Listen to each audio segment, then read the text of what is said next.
now that we've done step 14, our nice rods, upper arms if you like, we can now move on to step 15. And step 15, we open bag D, and as you can see, look, I've got a full tray again. So lots of components in here. Again, group them together like screws are together, like shafts are together, that type of thing, just so that you've got a little bit of an idea of what's coming up. So I then, once I grouped them all together, I kind of put this over to one side, and I pull out the components as and when I need them. So put that to one side of the drawing there. There we are. Right. And well, we got to put our upper arms for their front and rears onto the chassis, and yes, I mixed them up, so I'm gonna have to measure them again to make sure I've got the front ones on the front and the rear on the rear. Remember, 20.5mm gap for the ones on the rear and 19 for the front, but I'll have a quick look at that in a second. I think we kind of pick them out. So it's let's those two together and those two together. Right. And we need some more hardware. Look at this, guys. Look. Yes. The OT217SB. And this one's probably an A, is it? Let's have a little look, see what we can find on the right. Yeah, OT217A, which is the front. Don't they look magnificent? Look at those. So we've got to put those on. And we've got to put the front arms on and the rear arms on. And we got lots of bolting together. No thread lock this time, because we're going into knocking nuts, or nylon knocking nuts on here. This will be for the back ones, and looks like we've got some normal nuts for the ones for the front. So yeah, not too bad here. Quite easy to do. And we'll break this down. Should we break this down as front and rear? Go from there. So let's do this. Part one of this is to take the OT217S part A, make sure it's the right way around. So you've got the, on the bottom, you've got the countersunk hole on this side, so facing the front of the car. At the top, the countersunk hole at the top, facing out to the front, out the front of the car, out towards the end. And we're going to be placing the nut screw, that is an M3 by 18 flathead screw. We're going to be placing that through the clearance hole, and then using a normal M3 nut, so not the nylon one, a normal M3 nut. Place that there so that that is tight, and then again on this top one, like that. Again, the normal nut, not the nylon nut. Okay, try to do that on camera so you can see. Try to do this here. Okay, and then we're going to nip that up as well.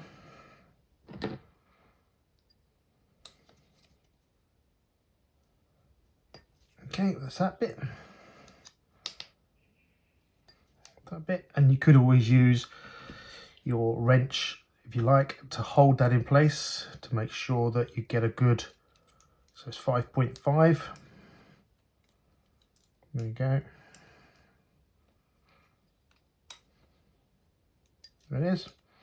And then the 5.5 on that side. Yeah. And then when we go to attach this on the car, we can then attach on the car, and we're going to collect through here, through your front upper link. So you've got to get that in between. We might just put that, pop that through first, I think, because we've got to align it up a little bit. There we are. There we go. Yeah, that's a bit better.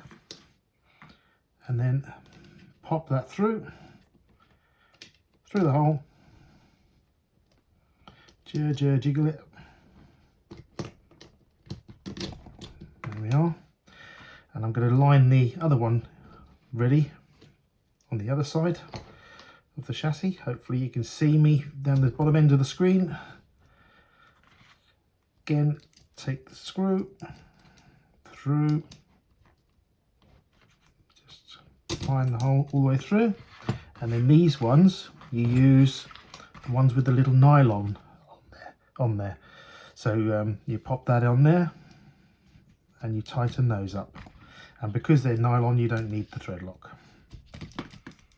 That's a nice easy step, isn't it? And you could, if you wanted to, just turn it around, because it depends on how you are, whether you're left or right-handed, of course. You can use the box wrench and hold that screw.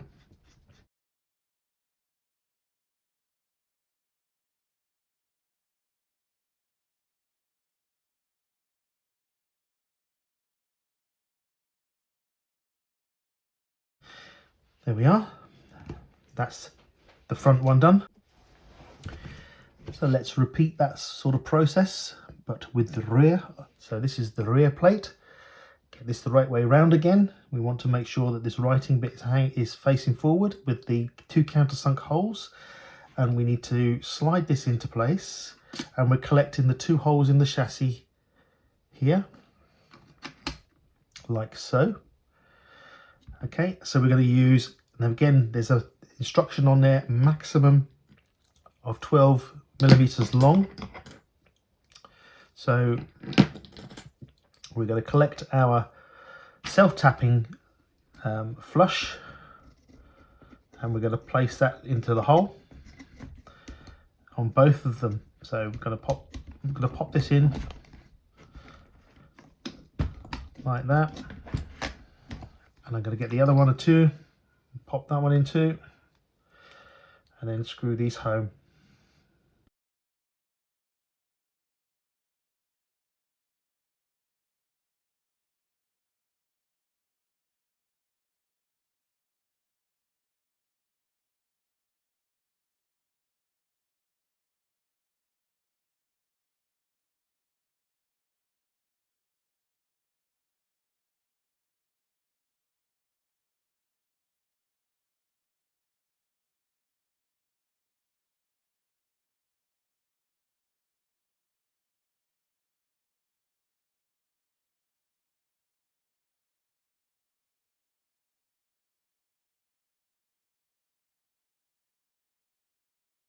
Just make sure you locate the Allen key in the head first, nicely tight, so it doesn't slip out. You don't want to round these off. Just take your time. There we are. That's tight. Now what we need to do, very similar to the way we did with the front, we've got our arms, and our arms we're going to collect the lower hole, and we're going to use the smaller of the M3 by 12 millimeter nuts. So these are going to go through one of the holes like so, and then collect the lower of the hole like that. And we're going to use the nylon nut, and we're going to use the nylon nut and collect there. It says.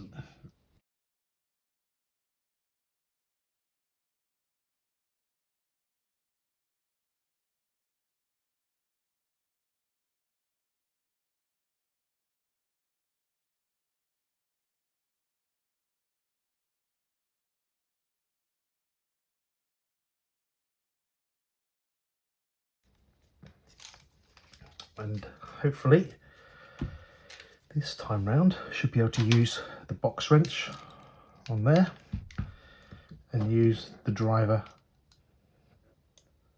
between the two.